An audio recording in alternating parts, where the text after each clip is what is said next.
पृथ्वी ने पूछा, भगवान, मुनिवर रैभ्य ने राजा वसु के सिद्धि प्राप्त होने की बात को सुनकर क्या किया? इस विषय में मुझे बड़ा कौतूहल हो रहा है, आप उसे शांत करने की कृपा कीजिए। तो भगवान वरा ने कहा, पृथ्वी,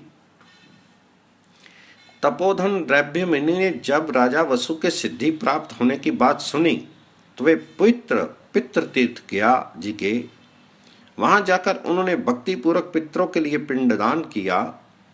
इस प्रकार पितरों को तृप्त करके उन्होंने अत्यंत कठिन तपस्या आरंभ कर दी। परम मेधावी रैभ्य के इस प्रकार दुष्कर तप का आचरण करते समय एक महायोगी विमान पर आरूढ़ होकर उनके पास पधारे। उनका शरीर तेज से दीप्यमान था। उन महायोगी का वे परम उज्जवल विमान सूर्य के समान उद्भासित हो रहा था। तरस रेणु के समान सूक्ष्म उस विमान पर विराजमान व तेजों में पुरुष भी आकार में परमाणु के तुल्य प्रतीत होता था। उस तेजों में पुरुष ने कहा, सुव्रत, तुम किस प्रयोजन से इतनी कठिन तपस्या कर रहे हो? इतना कहकर वह दिव्य पुरुष बढ़ने लगा और उसने अपने शीर्ष से पृथ्वी एवं आकाश के मध्य भाग को व्याप्त कर लिया।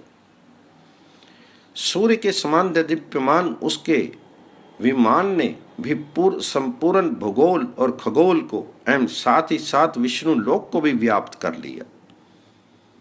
तब रैभ्य ने अत्यंत आश्चर्य युक्त होकर उस योगी से पूछा, योगीश्वर, आप कौन है? मुझे बताने की कृपा करें। उस तेजों में पुरुष ने कहा, रैभ्य, मैं ब्रह्मा जी का मानस पुत्र सनत कुमार हूं। रुद्र मेरे ज्येष्ठ भ्राता हैं। मेरा जनलोक में निवास है। तपोधन, तुम्हारे पास प्रेम के वशीभूत होकर मैं आया हूं। वत्स, तुमने ब्रह्मा जी की सृष्टि का विस्तार किया है, तुम धन्य हो। मुनिवर रैभ्य ने पूछा, योगीराज, आपको मेरा नमस्कार है। ये सारा विश्व उसका ही रूप है। आप प्रसन्न हो और मुझ पर दया करें।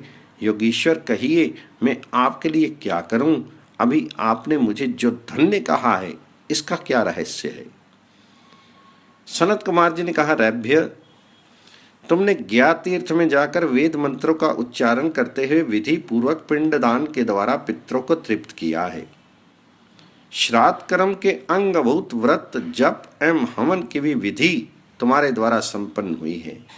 अतः तुम ब्राह्मणों में श्रेष्ठ तथा धन्यवाद के पात्र हो। इस विषय में एक आख्यान है, वह मुझसे सुनो। विशाल नाम से विख्यात एक राजा हो चुके हैं। उनके नगर का नाम भी विशाल ही था। वे राजा निसंतान थे। इससे शत्रु को पराजित करने वाले उन परम धैर्यशाली राजा विशाल के मन में पुत्र प्राप्ति की इच्छा हुई। अतः उन्होंने श्रेष्ठ ब्राह्मणों को बुलाकर उनसे पुत्र प्राप्ति का उपाय पूछा। उन उदारवेता ब्राह्मणों ने कहा, राजन, तुम पुत्र प्राप्ति के निमित्त ज्ञा में जाकर पुष्कल अन्न दान करके पितरों को तृप्त करो। ऐसा करने से तुम्हें अवश्य पुत्र प्राप्त होगा। वे महान दानी एवं संपूर्ण भूमंडल पर शासन करने वाला होगा। ब्राह्मणों के ऐसा कहने पर विशाल नरेश के अंग प्रत्यंग हर्ष से खिल उठे। तदनंतर सूर्य जब मघा नक्षत्र पर आए, उस समय प्रयत्न पूर्वक ज्ञा तीर्थ में जाकर उन नरेश ने विधि विधान के साथ भक्ति पूर्वक पितरों के लिए पिंडदान किया। सहसा उन्होंने आकाश में श्वेत, पीत एवं कृष्ण वर्ण के 3 श्रेष्ठ पुरुषों को देखा। उनको देखकर राजा ने पूछा, आप लोग कौन हैं? तो श्वेत पुरुष ने कहा, राजन, मैं तुम्हारा पिता सित हूं। मेरा नाम तो सित है ही, मेरे शरीर का वर्ण भी सित अर्थात श्वेत है। साथ ही मेरे कर्म भी सित उज्जवल ही हैं। मेरे साथ ये जो लाल रंग के पुरुष दिखाई दे रहे हैं, ये मेरे पिता हैं। इन्होंने बड़े निष्ठुर कर्म किए हैं। ये ब्रह्म हत्यारे और पापाचारी रहे हैं। और इनके बाद ये जो तीसरे सज्जन हैं, ये तुम्हारे परपिता में हैं। इनका नाम अधीश्वर है। ये कर्म और वर्ण से भी कृष्ण है। इन्होंने पूर्व जन्म में अनेक वयोवृद्ध ऋषियों का वध किया है। ये दोनों पिता और पुत्र अविची नामक नरक में पड़े हुए हैं। अतः ये मेरे पिता और ये दूसरे इनके पिता, जो दीर्घ काल तक काले मुख से युक्त हो नरक में रहे हैं, और मैं जिसने अपने शुद्ध कर्म के प्रभाव से इंद्र का परम दुर्लभ सिंहासन प्राप्त किया था, तुझ मंत्रज्ञ पुत्र के द्वारा गया में पिंडदान करने से तीनों ही मुक्त हो गए हैं। शत्रुदमन, पिंडदान के समय में अपने पिता में और परपिता में को तृप्त करने के लिए ये जल देता हूँ, ऐसा कहकर जो तुमने जल दिया है उसी के प्रभाव से हम लोग यहाँ एक साथ एकत्र होकर तुम्हारे समक्ष वार्तालाप कर सके हैं। अब मैं इस ज्ञा तीर्थ के प्रभाव से पितृलोक में जा रहा हूँ। इस तीर्थ में पिंडदान करने के महात्म्य से ही ये तुम्हारे पिता में और परपिता में जो पापी होने के कारण दुर्गति को प्राप्त हो चुके थे एवं जिनके अंग प्रत्यंग विकृत हो चुके थे, वे भी अब उत्तम लोकों को प्राप्त हो रहे हैं। ये इस ज्ञा तीर्थ का ही प्रताप है कि यहाँ पिंडदान करने के प्रभाव से पुत्र अपने ब्रह्मघाती पिता का भी पुनः उद्धार कर सकता है। बस इसी कारण मैं इन दोनों तुम्हारे पिता में और परपितामह को लेकर तुम्हें देखने के लिए आ गया हूं। सनत कुमार जी कहते हैं, मां भाग्यरैभ्य, यही कारण है कि मैंने तुमको धन्य कहा है। ज्ञा तीर्थ में एक बार जाना और पिंडदान करना ही दुर्लभ है, फिर तुम तो प्रतिदिन यहाँ इस उत्तम कार्य का संपादन करते हो। मुनिवार, तुमने गदाधर रूप में विराजमान साक्षात भगवान नारायण का दर्शन कर लिया है। तुम्हारे इस पुण्य के विषय में और अधिक क्या कहा जाए। द्विजवर, इस ज्ञा क्षेत्र में भगवान गदाधर सदा साक्षात विराजते हैं। इसी कारण संपूर्ण तीर्थों में यह विशेष प्रसिद्धि को प्राप्त हुआ है।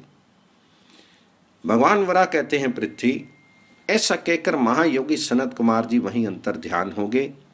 तब मुनीश्वर रैभ्य ने भगवान गदाधर की स्तुति करनी प्रारंभ कर दी।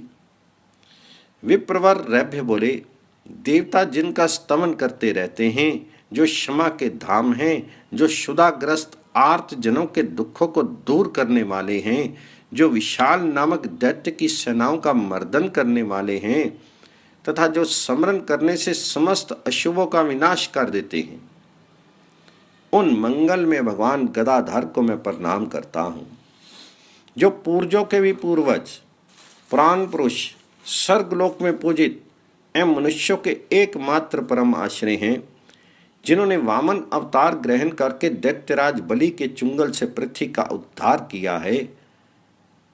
उन महाबलशाली शुद्ध स्वरूप भगवान गदाधर को मैं एकांत में नमस्कार करता हूँ, जो परम शुद्ध स्वभाव वाले एवं अनंत वैभव संपन्न हैं। लक्ष्मी ने जिनका स्वयं वरण किया है, जो अत्यंत निर्मल एवं विशिष्ट विचारशील हैं तथा पवित्र अंतःकरण वाले भोपाल जिनका स्तमन करते हैं, ऐसे भगवान गदाधर को मैं प्रणाम करता हूँ। वे जगत में सुख से रहने का अधिकारी होता है। देवता और दानव जिनके चरण कमलों की अर्चना करते हैं, जो हार के योर बाजूबंद एवं किरीट धारण किए हुए हैं तथा समुद्र में शयन करते हैं, उन चक्रधारी भगवान गदाधर की जो वंदना करता है, वही जगत में सुखपूर्वक रहने का अधिकारी है। जो भगवान अच्युत सतयुग में श्वेत, तीता में अरुण, द्वापर में पीत वर्ण से अनरंजित श्याम तथा कलयुग में भोरे के समान कृष्ण वर्ण युक्त विग्रह धारण करते हैं, उन भगवान गदाधर को जो प्रणाम करता है, वे जगत में सुख पूर्वक निवास करता है। जिनसे सृष्टि के बीज रूप चतुर्मुख ब्रह्मा का प्राकट्य हुआ है तथा जो नारायण विष्णु रूप धारण करके जगत का पालन और रुद्र रूप से संहार करते हैं, एवं इस प्रकार जो ब्रह्मा, विष्णु तथा महेश इन तीन मूर्तियों में विलसित होते हैं, उन भगवान गदाधर की जय हो। सत्य, रज और तम, इन तीन गुणों का संयोग ही विश्व की सृष्टि में कारण बताया जाता है, किंतु इस प्रकार जो एक होकर भी इन तीन गुणों के रूप में अभिव्यक्त होते हैं, वे भगवान गदाधर धर्म एवं मोक्ष की कामना से अधीर हुए मुझको धैर्य प्रदान करने की कृपा करें। जिस दया में प्रभु ने दुख रूपी जल जंतुओं एवं मृत्यु रूप ग्रह के भयंकर आक्रमणों से संसार सागर में थपेड़े खाकर डूबते हुए मुझ दीनहीन प्राणी का विशाल जलपोत बनकर उद्धार कर दिया, उन भगवान गदाधर को मैं प्रणाम करता हूँ। जो स्वयं महाकाश में घट आकाश की व्याप्ति की भांति अपने द्वारा अपने में ही 3 मूर्तियों में अभियुक्त होते हैं तथा अपनी माया शक्ति का आश्रय लेकर इस ब्रह्मांड की सृष्टि करते हैं एवं उसी में कमलासन ब्रह्मा के रूप में प्रकटित होकर तेजस आदि तत्वों का प्रादुर्भाव करते हैं, उन जगत आधार भगवान गदाधर को मैं प्रणाम करता हूँ। जो मत्स्य कच्छप आदि अवतार ग्रहण करके देवताओं की रक्षा करते हैं, जिनकी जगत में वृषा कपि के नाम से प्रसिद्धि है, वे यज्ञ वरारूपी भगवान गदाधर मुझे सद्गति प्रदान करें। भगवान वरा कहते हैं, पृथ्वी मुनिवर रैभ्य महान बुद्धिमान थे। जब उन्होंने इस प्रकार भक्ति पूर्वक श्री हरि की स्तुति की तो भगवान गदाधर सहसा उनके सामने प्रकट हो गए।